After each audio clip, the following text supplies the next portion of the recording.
Hey guys, welcome to Weekly Crypto. Today I'm going to talk about cryptocurrency. The majority of people are thinking that, oh, this is a scam, this is not real money. Well, how about your paper money in your wallet? Is it real money? Is it backed by gold?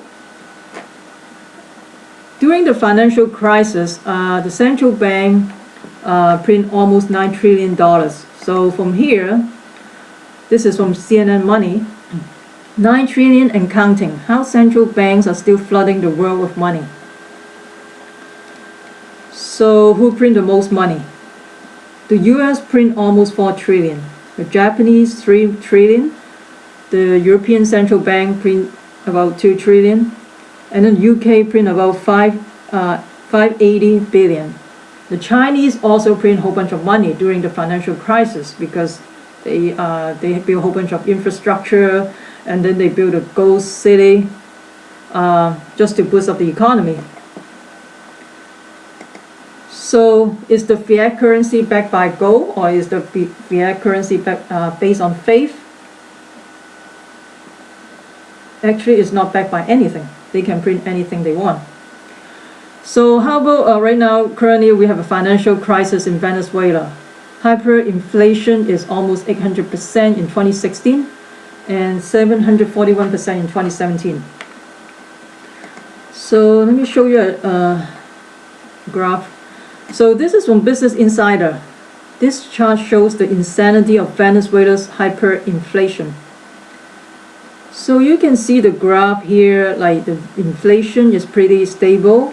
And then 2016, 2017, it shot up like skyrocketing. So in just the last 2 years, the inflation is 1,800% in just the last 2 years. Oh, I forget something. We talk about printing money, right? So the US basically printing money using a method called quantitative easing. So quantitative easing is basically printing money out of thin air. So the first time they print money, of course, in 2008, they call QE1, and then QE2 is 2010, QE3 is 2012, QE Infinity 2014. So they can print anything they want. So all this money go to the big banks, and the big banks in turn got this free money and loan it to the consumer. And they get the free money, but they loan to the consumer, they charge them 4%, 6% or 8%, like for mortgage, for car loan or whatnot. By the way, the big bankers is the one who caused the financial collapse to begin with, and we, the taxpayer, is the one who bailed them out. Let's switch back to Venezuela. So we talk about the financial collapse in Venezuela, and then they have a price control in Venezuela. People have to waiting for long lines and waiting for hours just for groceries. So in the picture here, you can see people waiting for like long lines just outside of the state-run supermarket. By the time you get to the store, it's almost empty, the shelf. And they can only shop for twice a week based on their national ID card. Doing grocery shopping is almost the whole day ordeal because they have to wait in line.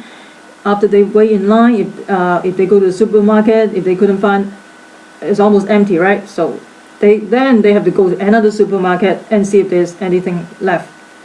We are talking about they just want to buy basic necessity like rice, bread, like formula, stuff, basic necessity. And here, this is from NPR News. The nightmare of grocery shopping in Venezuela. So the shelves is empty. And this couple, in order to buy these diapers, they have to show the birth certificate of the babies in order to prove that they really need this item. And also when they purchase the groceries, they have to show their national ID card as well as fingerprint. This is a little bit crazy, right? ATM withdrawal limit. They have a daily limit which is almost just like $3 a day, which is like, those are really worthless money. You cannot even get by with $3 a day.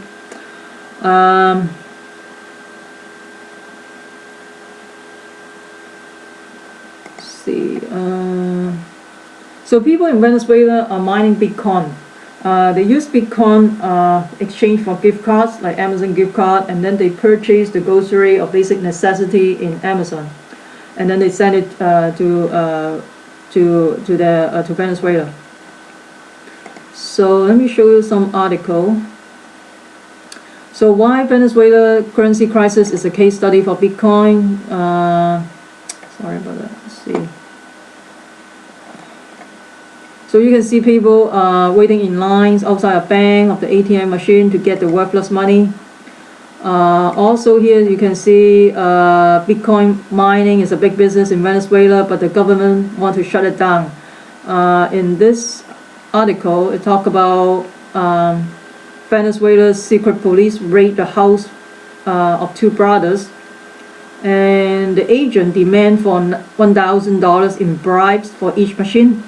So the brothers pay the bribe in order to stay, the briberies to stay on business.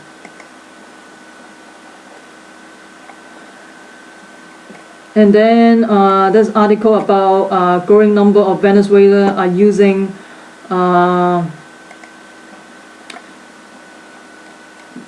using a Bitcoin to buy basic necessity.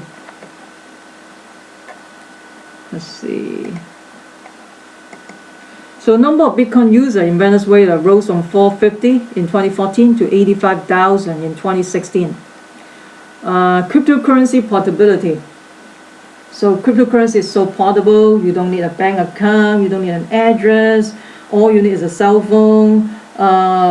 In Venezuela, everybody has their cell phone, so the people, if they have relatives in the US, they can just send Bitcoin to them. And also the supply and demand.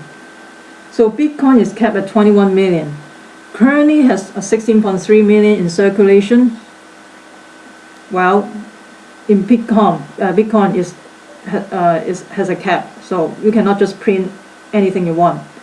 But how about fiat currency? You basically can print whatever you want, right? I mean, it's not controlled by us, it's controlled by the government. For currency control, if there's a financial crisis, like in Cyprus or Greece, they will implement some kind of currency control. You cannot take your money out of the country.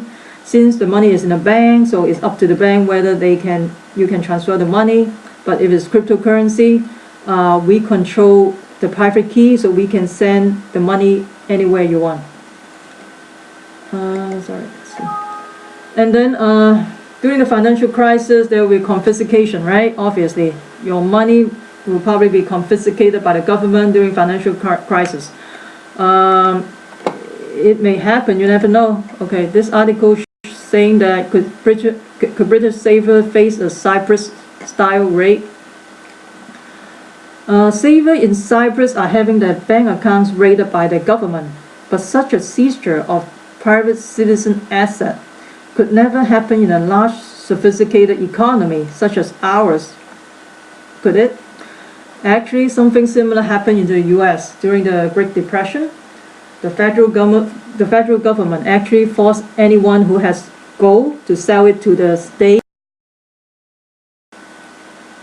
Some fear that the US could do the same thing again. Well, when there's a financial crisis, if a financial meltdown, when things come desperate people will have desperate measures, so they can do anything they want, basically. Alright, that's it, guys. If you like the channel, please subscribe and comment. We welcome donations as well. Remember, be wise. We, the people, take control of our money. No more printing press. Stay calm, stay wise, peace.